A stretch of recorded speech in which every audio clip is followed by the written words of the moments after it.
We are back from our break. We are here with Elora Dodd, aka Online One Room Schoolhouse. How are we feeling? I am feeling deliciously satiated from the mint cookies from Aldi's that I just ate during our break.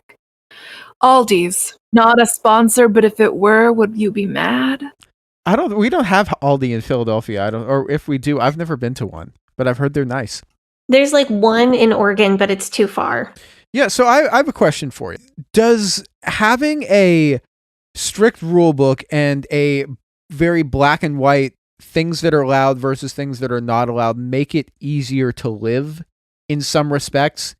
Does having like a prescribed regimented standard of what is or isn't an appropriate or acceptable social interaction make things easier, like you get in fundamentalism? Or does the stress of following all of the rules and not being able to express yourself as you wish make things more difficult? You're following the rules anyway.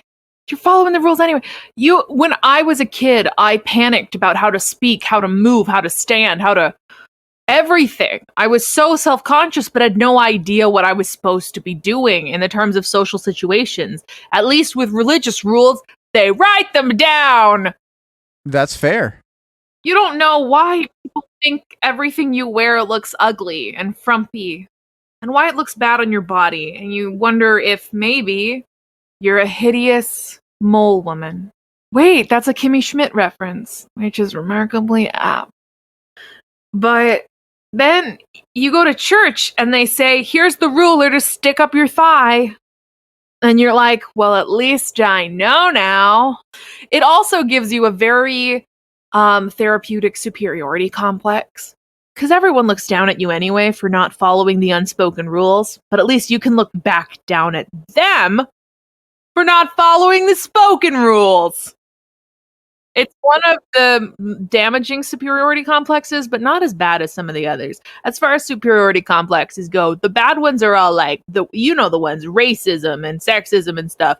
The harmless ones all have to do with weather. That's always the best superiority complex to have if you need one, is just to be like, well, I can drive in snow.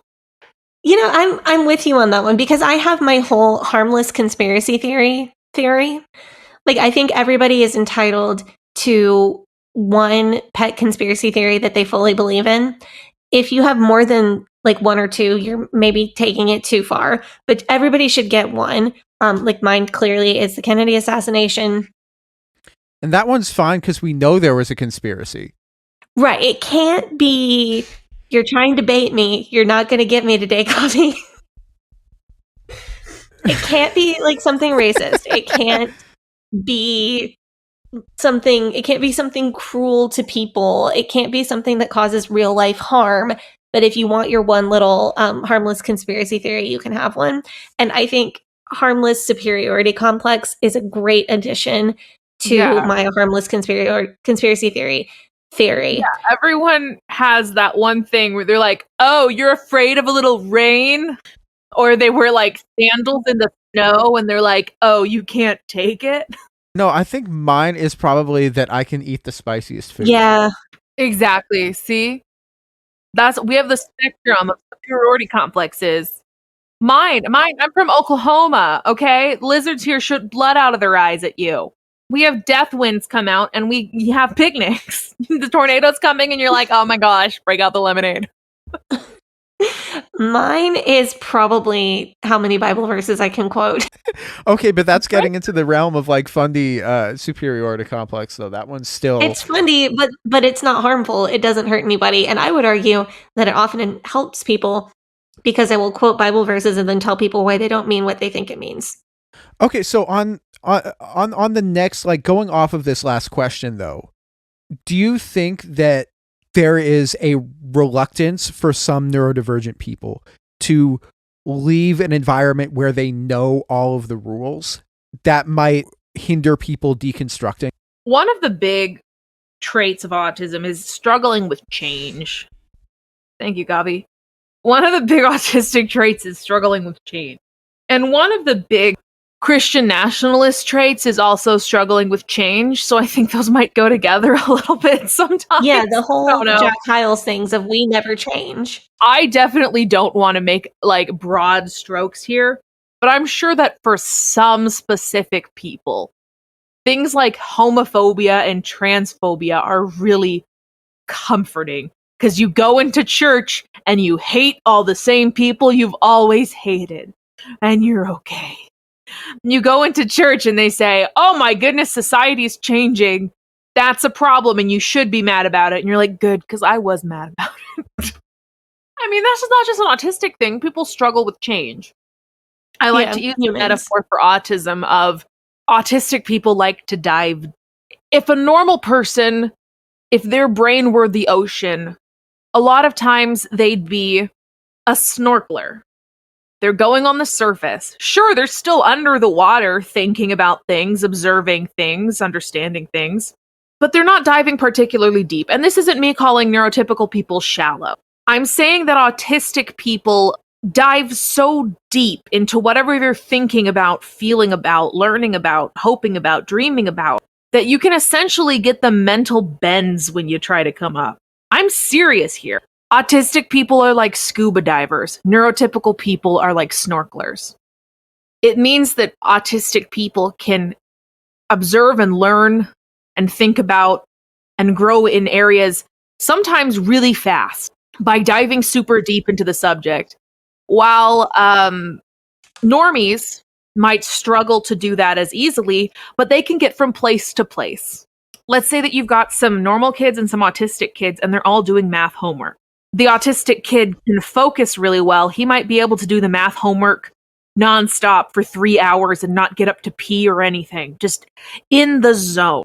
That doesn't mean that the normal kid couldn't get in the zone, but the autistic kid might get in the zone a lot easier if he can do that. I mean, it depends if you're good at math and if you like math. But if they're both good at math and they both like math, the autistic kid might get into this.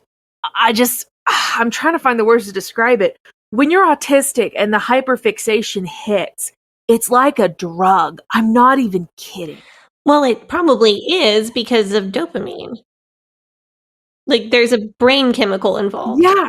But when the mom of those two kids comes in and tells them, hey, I need you to load the dishwasher, the autistic kid might get really upset. While the normie kid can just go and unload the dishwasher, and then the autistic kid gets punished and grounded for sassing his mom, or gets punished for not unloading the dishwasher like he was told to, because he was still focused on math. It's like you can literally get the bends mentally from having to come up from a subject too fast. And I know we're going to get angry letters. People are going to, I don't think I'm explaining this very well. I'm sure people are going to be like, you're not doing a good job at that. But I think I get what you're talking about. So much of autistic traits can be explained by this idea of diving deep. Having trouble with change. Well, you've dove deep. It's hard to adjust to something else. Needing to plan things ahead of time. Yeah, because to really enjoy them, you're diving deep and you're going to get the bends if you come up too fast. Hyperfixations and special interests and just in general being obsessed over things. Yeah, why would you like something at a surface level when you can get super obsessed with it and dive deep? This is how autistics, and that is something that is seen as incredibly holy in religion. However, you are expected to be able to move from place to place at the same time. In many, many, many religious communities, you have this idea of being able to switch subjects, move on from this thing to another thing, but also they want you to be super diving deep. Let me explain. They want you to be obsessed with reading your Bible, but you're supposed to be able to do it for 5 minutes a day and then move on to something else if you need to. You're supposed to want to memorize the Bible, but you should be able to just take it in small pieces in Sunday school. You're supposed to want to worship all day long, but if you go to church, you're only supposed to worship for a few songs. Everything is set up in small bite-sized pieces, but yet you get rewarded for diving deep, which makes it a minefield. That reminds me of a child that I knew who didn't like to memorize just one verse of the Bible and would prefer to memorize the whole chapter. Was that child you? That was me. Yes, it was me. Hi, Sadie. Because it flows better. and gets you more points at summer camp. No, I think all of this, the idea of diving deep, the idea of thinking in a more literal and concrete way, really plays well with fundamentalism rules if the person in this situation is wanting to follow the rules. Yes. Let's briefly discuss special interests. Special interests are something that an autistic gets super obsessed with. Like, for example, the Kennedy assassinations. Or the dead bodies on Mount Everest. Yes, I know, I've heard.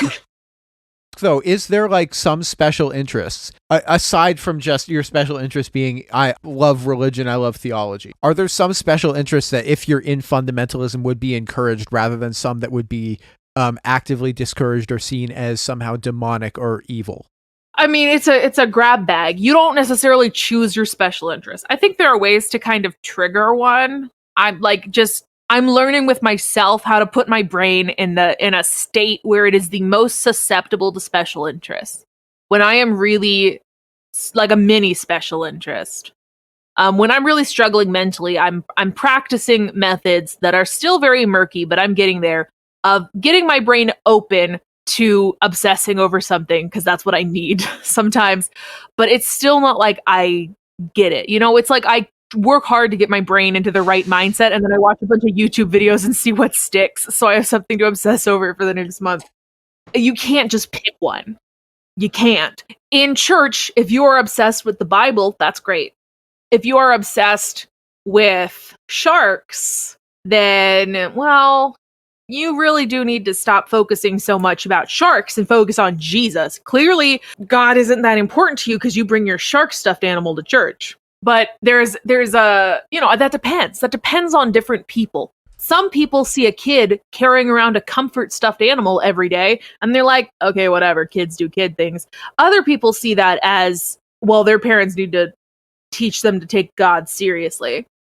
And we also have to, we have to address that there's special interests that will get you brownie points at church. There's special interests that people might look down on for not being holy enough. There's special interests that someone might think are evil. Like if you have a special interest in true crime at church, I'm pretty sure people are going to be like, oh, the devil is in you. But there's a fourth category, which is special interests that are encouraged as long as you have this little disclaimer that it's for God. This is what I had growing up. Because my special interest since I was born has been performing arts. I am always I took every opportunity. In my homeschool co-op, gave clogging classes. I took clogging. I did dance for 17 years. I was a dance minor in college. I was a musical theater major. I studied opera from the age of sixth grade, the grade of sixth. And in church, this is very much encouraged, with the little asterisk that, of course, you're going to be using it in the ministry. If a kid is obsessed with playing guitar, everyone's excited because you can play guitar for Jesus. If a kid is obsessed with Pokemon, you can't play Pokemon for Jesus, so you're screwed. And of course, I'm making generalizations. I want to add a disclaimer on everything because there's no way we can even begin to express the autism experience or the church experience, much less the autistic in church experience here. I'm listing some common threads, whether they apply to everyone or not. But I think this is something that a lot of people in your Facebook group are going to identify with, whether they were autistic or not growing up in church, is that you have something special to you. And the way you get permission to love it, not permission to participate in it even, permission to love it, permission to like it, permission to enjoy it, is that you have this explicit plan of how you're going to use it for God.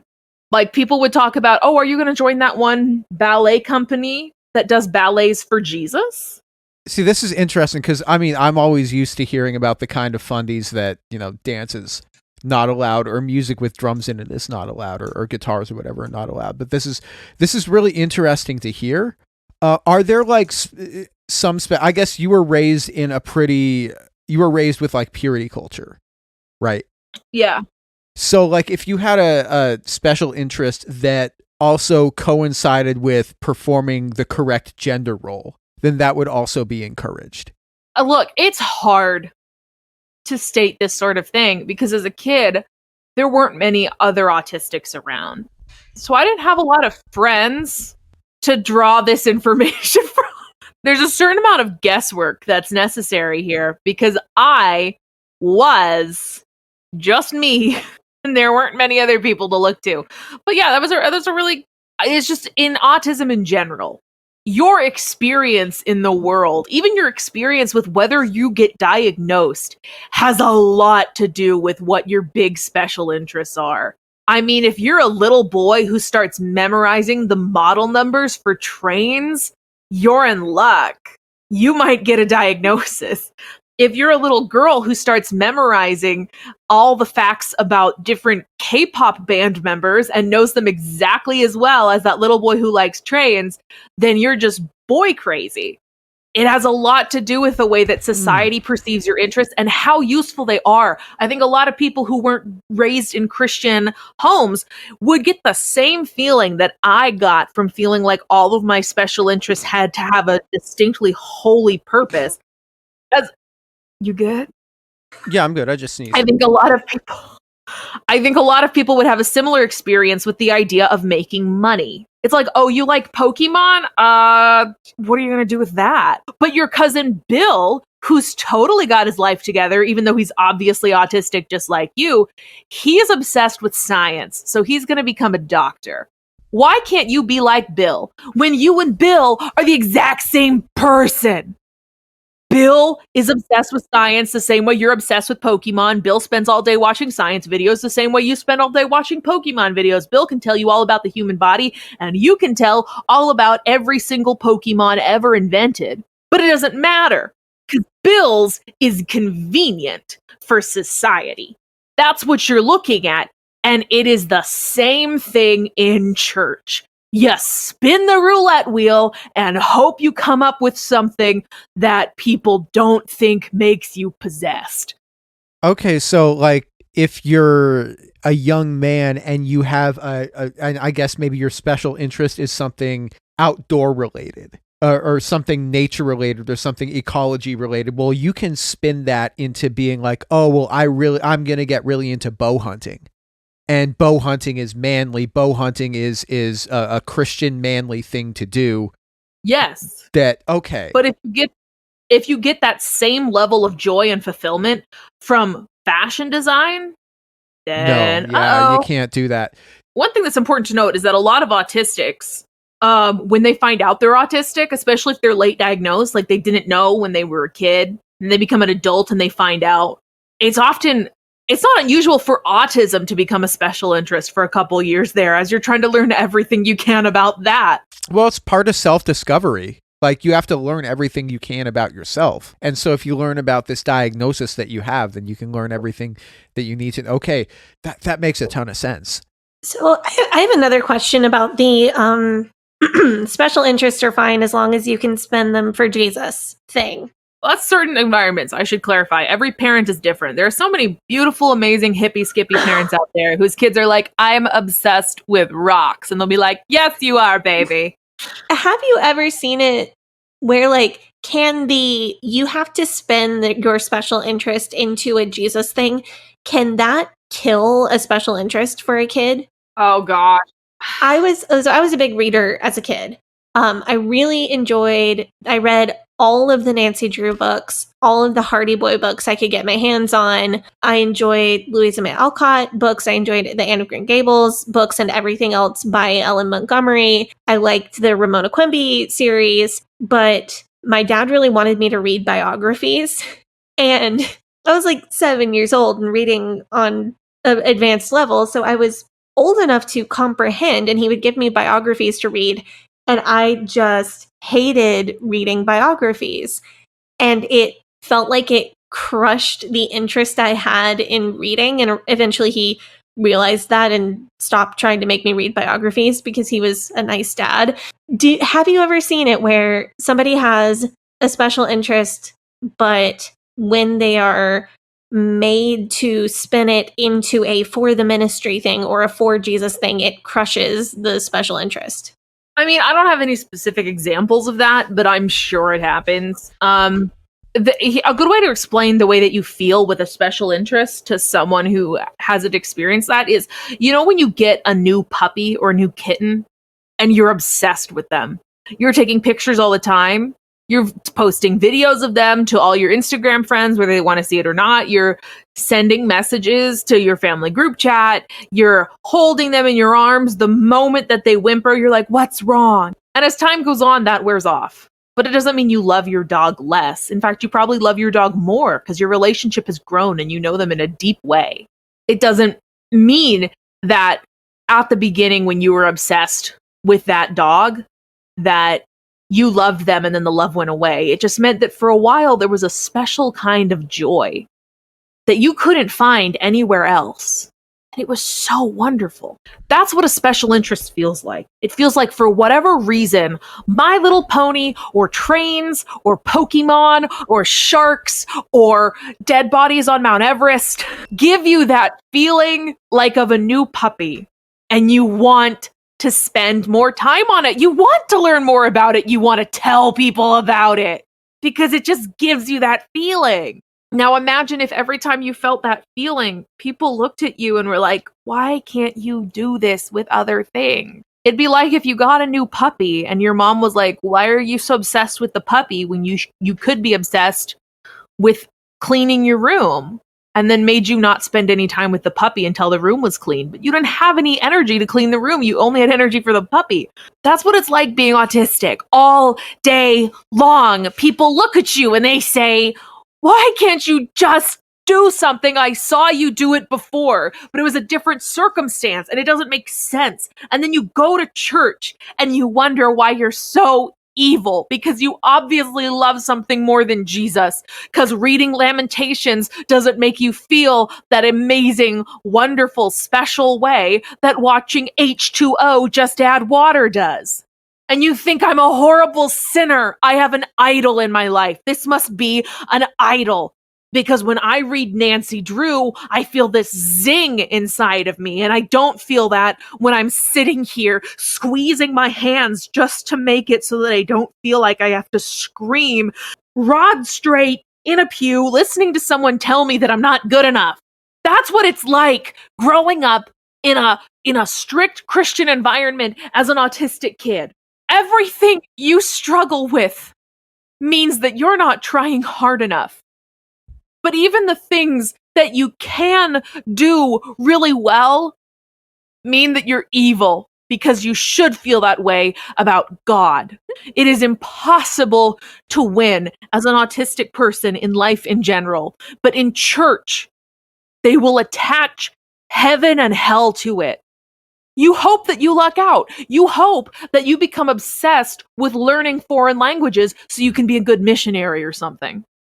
So that goes right back to what you were saying about diving deep, because I think a lot of those experiences on the surface are relatable to neurotypical people who grew up in fundamentalism. Being a kid who wants to do the fun thing and not sit and read their Bible is relatable to neurotypical people in fundamentalism.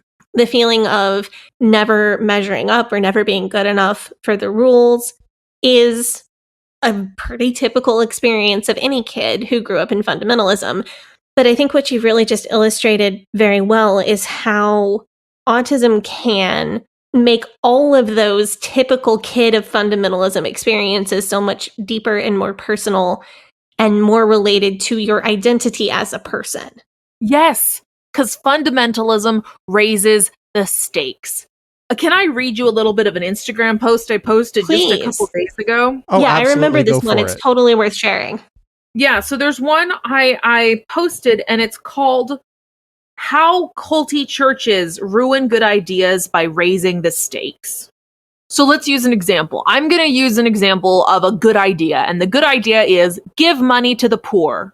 That sounds like a good idea, right? It's a nice idea. Yeah. Absolutely. Well, we support it. A way that a culty church might raise the stakes is preaching that if you're not doing a good thing, you're doing a bad thing.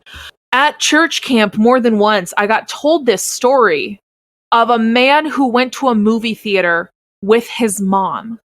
And when he was in there, his mom was all anxious and nervous. And he asked her why. And she said, if Jesus comes back right now, I don't want him to find me doing this. And that was taught to me multiple times throughout my childhood as an example of holiness. Because you shouldn't be wasting your time on a movie because Jesus might come back. Do you want, like, can you imagine? Sadie can imagine. That's crazy. Can you imagine, Bobby, what it's like to be a kid and you're taking a bath and suddenly you're like, oh no, if Jesus comes back right now, I'm going to be one of the bad Christians who was taking a bath instead of the good Christians who were saving orphans. I mean, that really, I mean, I'm trying to imagine. I mean, you like, and sometimes you just have to kind of chance it.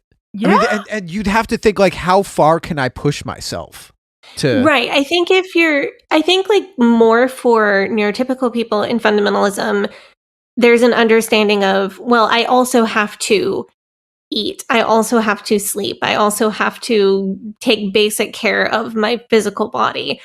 But when you add in specifically autistic people who think a lot more literally and in a more concrete fashion, the takeaway from that kind of statement can be, well, then I should push myself to be witnessing as close to 24 hours a day as possible, Literally, even if that means neglecting taking care of my own basic needs, because then that gives me a higher chance of doing the right thing when Jesus comes back. So that takes the good idea of give money to the poor and turns it into, I ate a taco instead of giving the taco to the poor. I'm a f***ing loser. There are 8 of these ideas. How many do you want to hear? That's crazy though. But like, I definitely do know people that think like that, and not necessarily religious people. Religion is supposed to help with these issues, but when you raise the stakes, it makes it worse. Yeah, I mean, imagine. Go rapid fire.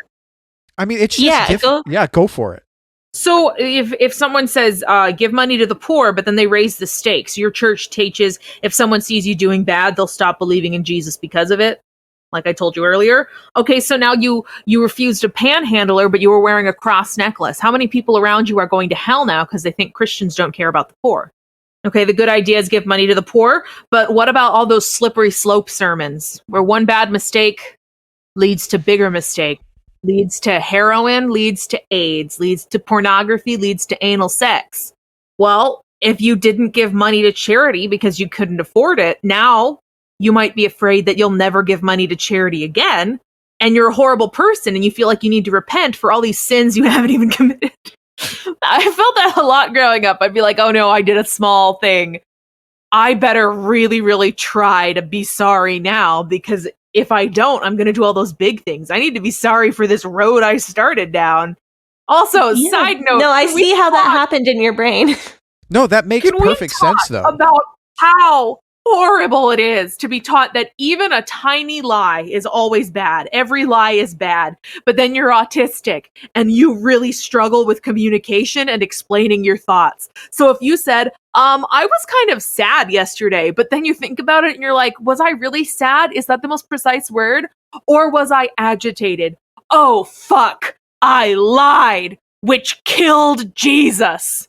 All sins are equal. I just said I was sad instead of agitated. I murdered Jesus just there. Imagine that for my entire childhood.